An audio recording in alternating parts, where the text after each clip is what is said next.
একদিন আকবর তার প্রিয় তলোয়ারটি পরিষ্কার করছিলেন এবং তলোয়ার পরিষ্কার করতে করতে তলোয়ার লেগে তাঁর আঙুল কেটে গেল এবং প্রচুর রক্ত বের হতে লাগলো।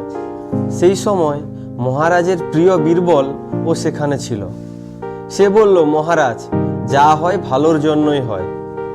এই কথা শোনা মাত্র মহারাজ খুব রেগে গেলেন এবং বীরবলকে বললেন, বীরবল, তোমার এত সাহস, আমার আঙুল কেটে গেছে আর তুমি বলছো যা হয় ভালোর জন্যই হয়। মহারাজ রেগে সেনাপতিকে আদেশ দিলেন বীরবলকে বন্দি করার জন্য এবং বীরবলকে বন্দি করা হলো। কিছুদিন পর মহারাজা শিকারে গেলেন এবং জঙ্গলে ঘুরতে ঘুরতে সবার থেকে আলাদা হয়ে পড়লেন। কিছুক্ষণ পর জঙ্গলে অধিবাসীরা রাজাকে বন্দি করে ফেলল এবং তারা রাজাকে নিয়ে গেল একটা মন্দিরের সামনে রাজাকে বলি দেওয়ার জন্য। তারা পূজা আরম্ভ করলো এবং বলির আয়োজন করতে লাগলো। হঠাৎ আদিবাসীদের মধ্যে একজন দেখতে পেল রাজার একটা আঙ্গুল কাটা, আর তাদের নিয়ম অনুযায়ী কোনো অসম্পূর্ণ মানুষের বলি দেওয়া যায় না। তাই রাজাকে ছেড়ে দিল। তখন রাজার বীরবলের কথা মনে পড়ল। তিনি নিজের রাজ্যে ফিরে গিয়ে দ্রুত বীরবলের কাছে গেলেন এবং বীরবলকে সব ঘটনা খুলে বললেন।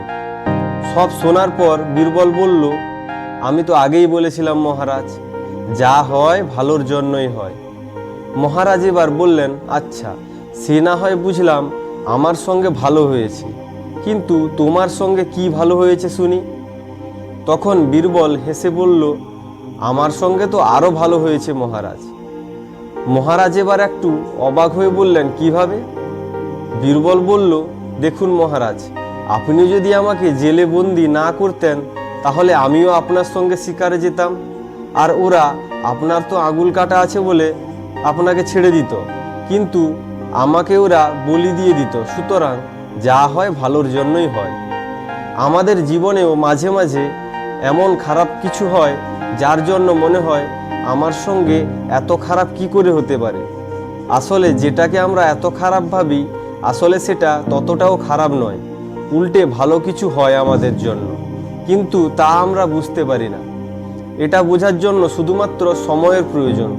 সময় পেরিয়ে গেলে ঠিক বুঝে যাবেন যে আপনার সঙ্গে কি ভালো হয়েছিল।